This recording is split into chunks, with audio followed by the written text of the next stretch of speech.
Hello friends, welcome to crazy GK trick. दोस्तों, आज के इस वीडियो में हम पॉलिटिक का one of the most important topic discuss करने वाले हैं, पार्लियामेंट, जिसमें हम लोकसभा और राज्यसभा को डिटेल में डिस्कस करने वाले हैं। बहुत बार एग्जाम के अंदर इस टॉपिक से हमको क्वेश्चन देखने को मिलता है एंड आज मैं पूरी कोशिश कर रहा हूँ कि इस लेक्चर के बाद में आपका अगर इस टॉपिक से एग्जाम में क्वेश्चन बनता है तो 100% बिल्कुल सही हो। वीडियो को आप एंड तक ज़रूर देखिएगा। लास्ट में हम इस टॉपिक से क्या क्वेश्चन एग्जाम में देखने को मिल रहे हैं एक छोटा सा टेस्ट भी लगाएंगे। तो चलिए लेक्चर को शुरू करते हैं। लोकसभा और राज्यसभा की बात करते हैं तो ये सभी यूनियन में लेजिस्लेचर मतलब विधायिका के अंदर आते हैं। तो आर्टिकल 79 से देखिए स्टार्ट हो रहा है। आर्टिकल 79 क्या बोलता है? इसके तहत इंडिया की एक पार्लियामेंट होगी, मतलब एक संसद होगी जो कि कुछ चीज़ों से मिलकर बनी होती है। हमारी संसद जो है ना, उसके अभिन्न अंग होते हैं। कौन कौन से अंग होते हैं? प्रेसिडेंट, राज्यसभा और लोकसभा।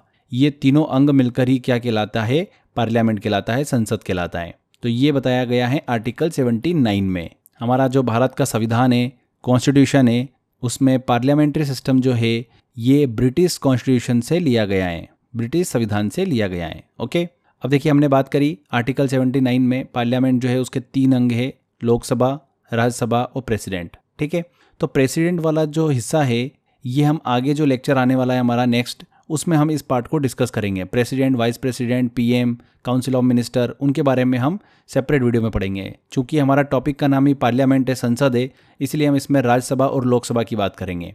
ठीक है, तो यहाँ पर राज्यसभा और लोकसभा की बात हो रही है। तो राज्यसभा जो है ये हमारी संसद का अपर हाउस है और लोकसभा जो है ये हमारी संसद का लोअर हाउस है, निम्न सदन है। राज्यसभा जो है ये आर्टिकल 80 से रिलेट करता है, लोकसभा जो है ये आर्टिकल 81 से रिलेट करता है। ये बहुत ही इंपॉर्टेंट है, एग्जाम में सीधे क्वेश्चन यहाँ से पूछ लेते हैं, इसलिए ध्यान रखिएगा। 79 पार्लियामेंट से रिलेट करता है, 80 राज्यसभा से, 81 लोकसभा से। अब इसको याद करने की मैंने काफ़ी अच्छी ट्रिक बना रखी है, बस एक बार वो ट्रिक देख लो, जिंदगी भर के लिए आपको ये आर्टिकल याद हो जाएगा। कन्फ्यूजन नहीं होगा कि आर्टिकल 80 में क्या है, 81 में क्या है, 79 में क्या है, ये कन्फ्यूजन खत्म हो जाएगा। ये तो हमको पता है कि 79, 80 और 81 में बताया गया है, पर किस में किसको बताया गया है ये कन्फ्यूजन ना हो, इसके लिए ट्रिक है। तो ट्रिक हमारी ये है कि मैं आपको एक इमेज दिखा रहा हूँ, आप वो इमेज देखिए, उस इमेज से आपको 101% सारी चीज़ें याद हो जाएगी। वो इमेज ही आपके दिमाग में सेट हो जाएगी। तो कभी भी इससे रिलेटेड एग्जाम में क्वेश्चन आएगा, वो इमेज आपके दिमाग में आएगी और सही आंसर आप टिक कर दोगे। इमेज ये है कि ये एक पैरट है, तोता। पैरट जो है इसको भूख लगी है और ये जा रहा है लौकी खाने। क्या खाने जा रहा है? लौकी। इसको सामने दिख रही है कि वो लौकी रखी हुई है, मुझे वो खाना है, बट ये वहाँ तक पहुँच नहीं पा रहा है। क्यों नहीं पहुँच पा रहा है? क्योंकि बीच में राजा बैठा हुआ है और राजा जो है वो लौकी तक इस पैरट को जाने नहीं दे रहा है। तो ये एक हमारी सिचुएशन हमने बनाई है, इमेज के थ्रू मैंने आपको ये एक्सप्लेन किया है। बस आपने ये देख लिया, आपके दिमाग में पूरा सेट हो गया। सबसे पहले आपको क्या दिख रहा है? पैरट दिख रहा है, तो PA लिख लेना है हमको। बीच में कौन दिख रहा है आपको? राजा दिख रहा है, तो RA लिख लो। लास्ट में आपको क्या दिख रहा है? लौकी दिख रहा है, तो लौकी का LO लिख लो। ठीक है, आर्टिकल जो है वो कौन कौन से है? 79, 80 और 81, तो वो लिख लो सीक्वेंस से।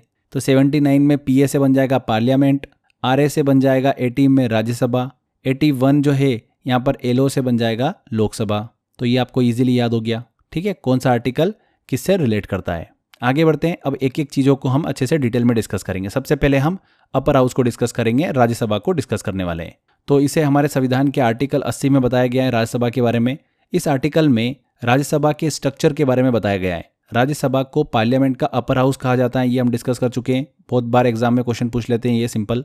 राज्यसभा को कभी भी डिसॉल्व मतलब भंग नहीं किया जा सकता, क्योंकि यह पार्लियामेंट का अपर हाउस है। लोकसभा जो होता है वो क्या हो सकती है? भंग हो सकती है, बट राज्यसभा कभी भी भंग नहीं हो सकती, डिसॉल्व नहीं हो सकती। चलिए अब हम राज्यसभा के मेंबर के बारे में डिस्कस कर लेते हैं। राज्यसभा में मैक्सिमम कितने मेंबर हो सकते हैं? 250 हो सकते हैं। ठीक है, जिसमें से 12 मेंबर्स जो है वो अपॉइंट किए जाते हैं प्रेसिडेंट के द्वारा, और प्रत्येक 2 वर्ष के बाद 1/3 मेंबर को रिटायर जो है राज्यसभा से कर दिया जाता है। ये चीज़ आप दिमाग में रखिएगा। मैक्सिमम कितने हैं? 250 है, जिसमें से 12 जो है वो मनोनीत किए जाते हैं राष्ट्रपति के द्वारा। और जो राज्यसभा के मेंबर होते हैं उनका कार्यकाल तो 6 वर्षों का होता है, बट हर 2 वर्षों के बाद 1/3 मेंबर को रिटायर कर दिया जाता है। हालांकि वो बाद में भी फिर चुन के आ सकते हैं, बट हर 2 वर्षों के बाद 1/3 मेंबर को रिटायर किया जाता है।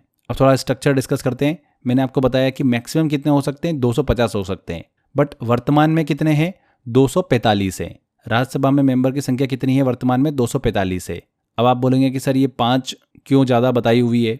तो ये जो 5 सीटें हैं किसी विशेष राज्य या फिर केंद्रशासित प्रदेश के लिए आरक्षित नहीं है, बल्कि यह राज्यसभा की अधिकतम क्षमता के अंदर है और संसद की ज़रूरत के अनुसार भरी जा सकती हैं। तो मैक्सिमम सदस्य संख्या कितनी है? 250। वर्तमान में कितनी है? 245 है।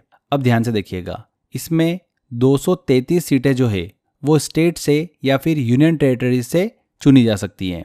कितनी? 233। और 12 सीट जो है ये अभी हमने डिस्कस भी किया था कि प्रेसिडेंट के द्वारा मनोनीत की जाती हैं। तो प्रेसिडेंट के द्वारा चुने जाते हैं 12 सदस्य। तो 233 प्लस 12 कितने हो गए? 245। ये क्लियर हो गया। अब 233 हमने बात करी कि स्टेट से या फिर केंद्र शासित प्रदेश यूनियन टेरिटरी से चुने जा सकते हैं राज्यसभा के मेंबर। तो इसको भी सेग्रीगेट कर लेते हैं। स्टेट से कितने? 225 और यूनियन टेरिटरी से कितने? 8। ये 8 जो है फ्रेंड्स, यहाँ पर दिल्ली से 3, जम्मू एंड कश्मीर से 4 एंड पुदुचेरी से 1। कितने हो गए? 8। तो 8 केंद्र शासित प्रदेश से राज्यसभा के मेंबर चुने जा सकते हैं और स्टेट से 225। तो कुल मिलाकर ये हो गए 233 और 12 इसमें प्रेसिडेंट के जोड़ दो तो हो गए 245। ये वर्तमान में राज्यसभा के मेंबरों की संख्या है। मैक्सिमम कितने हो सकते हैं ये जरूर ध्यान रखिएगा, 250। 233 निर्वाचित होते हैं, इलेक्टेड होते हैं, और 12 जो है वो मनोनीत होते हैं राष्ट्रपति के द्वारा। आगे बढ़ते हैं। राज्यसभा के मेंबर की अपॉइंटमेंट जो होती है वो स्टेट असेंबली के मेंबर के द्वारा की जाती है। और जो राज्यसभा के मेंबर्स का टेन्योर होता है वो कितना होता है? 6 वर्षों का होता है। जो भारत का उपराष्ट्रपति होता है, वाइस प्रेसिडेंट होता है, वो राज्यसभा का सभापति होता है, मतलब अध्यक्ष होता है। और इसका टेन्योर जो होता है वो कितना होता है? 5 वर्षों का होता है। अगर हम डिप्टी चेयरमैन की बात करें राज्यसभा के, तो उनको राज्यसभा के मेंबर जो होते हैं वो अपने में से ही चुनते हैं। अब बात करें कि राज्यसभा के मेंबर बनने के लिए क्वालिफिकेशन जो होती है उसकी क्या ज़रूरत होती है, तो पहला तो ये कि वो इंडिया का सिटीज़न होना चाहिए। दूसरा, इसकी मिनिमम एज जो होना चाहिए वो 30 वर्षों की होना चाहिए। तो ये क्राइटेरिया होता है, ये क्वालिफिकेशंस होते हैं। ये हमने बेसिक एक राज्यसभा के बारे में डिस्कस किया। अब हम बात करते हैं लोकसभा की। तो लोकसभा के बारे में हमारे संविधान के आर्टिकल 81 में बताया गया है। इस आर्टिकल में लोकसभा के स्ट्रक्चर को समझाया गया है। जैसा कि पहले भी हम डिस्कस कर चुके हैं कि लोकसभा को पार्लियामेंट का लोअर हाउस कहा जाता है और इसे डिसॉल्व किया जा सकता है। इसके मेंबर्स को डायरेक्ट पब्लिक के द्वारा लोकसभा इलेक्शन में चुना जाता है। लोकसभा में मैक्सिमम सदस्यों की संख्या कितनी है? मेंबर की संख्या कितनी है? 550 है। ये पहले 552 हुआ करती थी। 2 एंग्लो भारतीय समुदाय के लोगों को चुना जाता था, एंग्लो इंडियंस। राष्ट्रपति के द्वारा इन्हें नॉमिनेट किया जाता था, बट अब जो है इनको संविधान संशोधन करके हटा दिया गया है। तो 2 कम हो गए, पहले 552 थी, 552, तो कितनी हो गई है अब? 550 हो गई। तो लोकसभा के अंदर मैक्सिमम मेंबर 550 हो सकते हैं। पर बात करें कि कितने पर इलेक्शन होता है, तो 543 सीट्स पर इलेक्शन होता है। कितने पर? 543 पर। अभी मैं आपको आगे समझाने वाला हूँ। लोकसभा के मेंबर के टेन्योर की बात करें तो कितना होता है? 5 वर्षों का होता है। जो लोकसभा होती है उसमें जो चेयरमैन होता है और वाइस चेयरमैन होता है, उनकी अपॉइंटमेंट जो है लोकसभा के मेंबर करते हैं। लोकसभा का जो चेयरमैन होता है वही प्रेसिडेंट द्वारा बुलाए गए जॉइंट सेशन की अध्यक्षता करता है। ये जरूर आप ध्यान रखिएगा, एग्जाम में पूछ लेते हैं ये पॉइंट। लोकसभा का जो चेयरमैन होता है, अगर राष्ट्रपति जॉइंट सेशन बुलाता है, मतलब राज्यसभा और लोकसभा का, तो उसकी अध्यक्षता कौन करता है? लोकसभा का चेयरमैन करता है। अब हम यहाँ पर देखिए क्वालिफिकेशन की बात करें लोकसभा का सदस्य बनने की, तो इंडिया का सिटीजन होना चाहिए और मिनिमम एज जो है वो 25 वर्ष होना चाहिए। राज्यसभा में कितनी थी मिनिमम एज? 30 वर्ष थी। लोकसभा में कितनी है? 25 वर्ष है। अब देखिए मेंबर का थोड़ा स्ट्रक्चर देख लेते हैं हम। तो हमने कितनी बात करी थी फ्रेंड? मैक्सिमम सदस्य कितने हो सकते हैं? 550 हो सकते हैं। पहले ये संख्या कितनी थी? 552 थी। लेकिन 104 कॉन्स्टिट्यूशनल अमेंडमेंट 2019 के तहत 2 एंग्लो इंडियन को हटा दिया गया। तो अब लोकसभा में मैक्सिमम सदस्यों की संख्या कितनी हो गई? 550 हो गई। वर्तमान में कितने चुने जाते हैं? 543 चुने जाते हैं, 543। राज्यों से कितने इलेक्टेड होते हैं? 524 और केंद्र शासित प्रदेशों से 19। ठीक है, ये 543 का बताया मैंने। जो मैक्सिमम सदस्य हैं 550, उसकी अगर हम बात करें तो राज्यों से कितने? 530 मैक्सिमम और केंद्र शासित प्रदेश से कितने? 20। अब आप बोलेंगे कि सर मैक्सिमम 550 सदस्य यहाँ पर बताए गए, बट जो इलेक्शन हो रहे हैं वो 543 सीट्स पर ही क्यों हो रहे हैं? ये 7 सीट जो है ये इनका डिफरेंस क्यों आ रहा है और इस पर इलेक्शन क्यों नहीं होते हैं? तो फ्रेंड्स, बची हुई जो 7 सीटें हैं वहाँ पर जनसंख्या के अनुपात में असमानता, मतलब डिस्पैरिटी इन पॉपुलेशन रेशियो के कारण इलेक्शन नहीं होते हैं। ये सीटें खाली रह जाती हैं। इसको आसान शब्दों में समझें तो डिलिमिटेशन मतलब परिसीमन और जनसंख्या के आधार पर इन सीटों का सही और समान रूप से वितरण जो है वो नहीं हो सका है, जिसके कारण कुछ सीटें जो है वो खाली रह जाती हैं। लोकसभा सीटों का आवंटन जो है वो भारत की अलग अलग स्टेट और यूनियन टेरिटरी की पॉपुलेशन के आधार पर किया जाता है। ये जो प्रोसेस होती है ये डीलिमिटेशन आयोग द्वारा की जाती हैं, जो कि हर 10 वर्षों में जनगणना मतलब सेंसस के आधार पर की जाती हैं। यहाँ पर हमने डिस्कशन करा कि डिस्पैरिटी इन पॉपुलेशन रेशियो, तो इसको थोड़ा सा हम समझ लेते हैं एक एग्जाम्पल से। देखिए, मान लो कि किसी राज्य की जनसंख्या इतनी है कि वहाँ पर 27.5 सीटें मिलनी चाहिए, बट ऐसे तो सीट अलोकेट नहीं कर सकते। तो ऐसे में जो परिसीमन आयोग होता है वो क्या करता है, यहाँ पर या तो वो 27 सीट देगा या तो 28 सीट देगा, जो कि जनगणना में असमानता उत्पन्न कर देता है। इसीलिए कुछ सीटें जो है वो खाली रह जाती हैं। तो अब समझ में आ गया होगा आपको कि 7 सीटों में डिस्पैरिटी इन पॉपुलेशन के आधार पर इलेक्शन जो है वो नहीं होते हैं। ठीक है, अब देखिए 543 मेंबर्स की हमने बात करी जो कि इलेक्टेड होते हैं, मतलब निर्वाचित होते हैं। तो हमारी जो लोकसभा है, भारत की संसद का जो निचला सदन है, उसकी कुल सीटों में से 131 सीटें जो है, जो कि कुल सीटों का 24% होता है, वो एसटी और एससी के लिए आरक्षित हैं। 84 सीटें जो है वो अनुसूचित जातियों के लिए आरक्षित है, मतलब एससी के लिए आरक्षित है। वहीं 47 सीटें जो है वो अनुसूचित जनजाति मतलब एसटी के लिए आरक्षित हैं, शेड्यूल्ड ट्राइब्स के लिए। तो ये आंकड़ा दिमाग में रखिएगा, सीधे एग्जाम में क्वेश्चन पूछ लेते हैं, बहुत ही इंपॉर्टेंट है। ओके, चलिए अब आगे बढ़ते हैं। अगला आर्टिकल हमारा आता है आर्टिकल 83। एक एक करके हम आर्टिकल पढ़ेंगे अब, और कहाँ तक पहुँचेंगे, आर्टिकल 123 तक पहुँचेंगे। सारे इंपॉर्टेंट आर्टिकल मैं आपसे डिस्कस करूंगा। आर्टिकल 83 जो है, इस आर्टिकल में पार्लियामेंट के टेन्योर के बारे में बताया गया है कि राज्यसभा का जो कार्यकाल होगा वो 6 वर्षों का होगा। मतलब अगर राज्यसभा में अगर मेंबर है तो उसका कार्यकाल कितना होगा, 6 वर्षों का होगा। लोकसभा में देखिए अगर बात करें तो इसका कार्यकाल जो होता है वो 5 वर्षों का होता है। अगर न्यू गवर्नमेंट के प्रथम सत्र से बात करें तो 5 वर्षों का होता है। हाँ, यहाँ पर एक चीज़ ध्यान रखिएगा, अगर देश में इमरजेंसी की सिचुएशन आ जाए तो लोकसभा के कार्यकाल को मैक्सिमम 1 वर्ष तक बढ़ाया जा सकता है। ठीक है, तो ये दिमाग में रखिएगा पॉइंट। तो यहाँ पर फ्रेंड्स हमने राज्यसभा और लोकसभा को अच्छे से डिटेल में डिस्कस किया। बहुत सारे क्वेश्चंस यहाँ से इस सेक्शन से हमको देखने को मिलते हैं। चलिए एक छोटा सा टेस्ट लगाते हैं और देखते हैं कि किस तरीके के क्वेश्चंस हमको यहाँ से एग्जाम में देखने को मिलते हैं। पहला क्वेश्चन है, बिल्कुल अभी लेटेस्ट एग्जाम में पूछा हुआ क्वेश्चन है, भारतीय संविधान का इनमें से कौन सा अनुच्छेद आर्टिकल राज्यसभा की अधिकतम संख्या 250 निर्धारित करता है? तो कौन सा आर्टिकल है? आर्टिकल 80। B answer. राज्यसभा का सदस्य बनने के लिए एक भारतीय नागरिक की न्यूनतम आयु कितनी होनी चाहिए? तो राज्यसभा का अगर सदस्य बनना है तो भारतीय नागरिक की न्यूनतम आयु कितनी होना चाहिए? 30 वर्ष होना चाहिए। A answer. भारत के राष्ट्रपति द्वारा अधिकतम कितने सदस्यों को राज्यसभा का सदस्य बनने के लिए मनोनीत किया जा सकता है? तो राष्ट्रपति के द्वारा अधिकतम 12 सदस्यों को। A answer.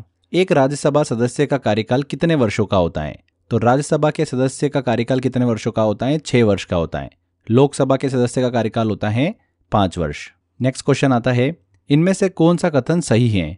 पहला कथन है, राज्यसभा का हर सदस्य 6 साल के लिए चुना जाता है। बिल्कुल सही है। राज्यसभा कभी भी भंग नहीं होती है, ये पॉइंट भी बिल्कुल सही है। राज्यसभा के 1/3 सदस्य हर 2 साल में रिटायर होते हैं, ये पॉइंट भी बिल्कुल सही है। तो सभी कथन यहाँ पर सही होंगे। D answer. इनमें से कौन सा कथन सही नहीं है? तो राज्यसभा के सदस्यों का चुनाव सीधे जनता करती है, ये पॉइंट बिल्कुल गलत है। राज्यसभा के सदस्य जनता द्वारा सीधे निर्वाचित नहीं होते हैं। इसके सदस्यों का चुनाव विधानसभाओं के जो निर्वाचित सदस्य होते हैं, एमएलएस होते हैं, उनके द्वारा किया जाता है, वो भी संविधान के आर्टिकल 80(4) के तहत। तो पहला ही पॉइंट यहाँ पर गलत दे रखा है इन्होंने। सेकंड देखिए, राज्यसभा का सभापति उपराष्ट्रपति होता है, बिल्कुल सही। राज्यसभा को उच्च सदन कहा जाता है, ये पॉइंट भी सही है। राज्यसभा को स्थायी सदन कहा जाता है, ये पॉइंट भी सही है। पहला वाला कथन जो है वो गलत है, तो ए आंसर यहाँ पर सही होगा। नेक्स्ट क्वेश्चन है, यदि लोकसभा का कोई सदस्य अयोग्य घोषित कर दिया जाता है तो किसके पास अंतिम निर्णय का अधिकार होता है? तो आखिरी अंतिम निर्णय का अधिकार जो होता है वो होता है लोकसभा स्पीकर के पास में। A answer. अगले क्वेश्चन की तरफ चलते हैं, इनमें से कौन सा कथन सही है? लोकसभा का हर सदस्य 5 साल के लिए चुना जाता है, बिल्कुल सही। लोकसभा को राष्ट्रपति द्वारा भंग किया जा सकता है, ये पॉइंट भी सही है। लोकसभा के सभी सदस्य प्रत्यक्ष चुनाव से चुने जाते हैं, तो डायरेक्ट इलेक्टेड होते हैं लोकसभा के सभी सदस्य, ये पॉइंट भी सही है। तीनों पॉइंट यहाँ पर हमारे सही होंगे, तो सभी सही। D answer. तो इस तरीके से क्वेश्चंस हमको देखने को मिलते हैं एग्जाम में, काफ़ी क्वेश्चंस पूछे जा रहे हैं आजकल। तो आई होप इस टॉपिक से जब भी एग्जाम में अब क्वेश्चन आएगा आप 100% बिल्कुल क्वेश्चन सही करके आओगे।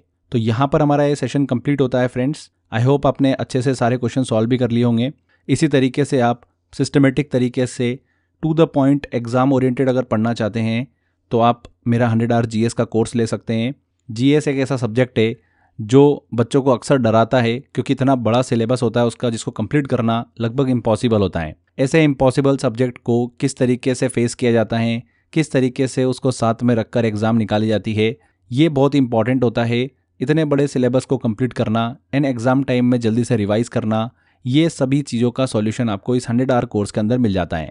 इस कोर्स में मैंने आपको to the point exam oriented content दिया है जो बिल्कुल एग्जाम के लिए रिलेवेंट है। लगातार रिसर्च कर ये मैंने निकाला है कि क्या एग्जाम के अंदर अभी पूछा जा रहा है, उन्हीं टॉपिक्स को मैंने आपको इस कोर्स के अंदर प्रोवाइड किया है, जिससे कि आप बार बार उन टॉपिक्स की प्रैक्टिस करें एंड एग्जाम में जीएस में अपना स्कोर इनहेंस करें।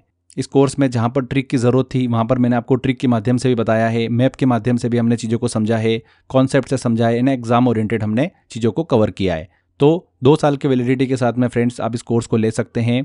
हिंदी एंड इंग्लिश मिक्स में मैंने पढ़ाया हुआ है इस कोर्स के अंदर। अगर आप ये कोर्स लेना चाहते हैं तो description box and comment box में लिंक दे रखा है, वहाँ पर क्लिक कर आप इस कोर्स को एनरोल कर सकते हैं। इसके अलावा crazy GK trick application download कर लीजिए, वहाँ पर फाउंडेशन कोर्स में कोर्स बाय अक्षय सर में आपको ज्वाइन करने का ऑप्शन दिया हुआ है। तो आज के इस सेशन में इतना ही फ्रेंड्स। आई होप आपको वीडियो अच्छा लगा है, वीडियो इन्फॉर्मेटिव लगा है तो वीडियो को लाइक कर दीजिए, शेयर कर दीजिए एंड कमेंट करके ज़रूर बताइएगा कि वीडियो कैसा लगा। अगर आपने अभी तक चैनल को सब्सक्राइब नहीं करा है तो सब्सक्राइब भी कर लीजिए। मिलते हैं फ्रेंड्स अगले वीडियो में। Till then bye bye.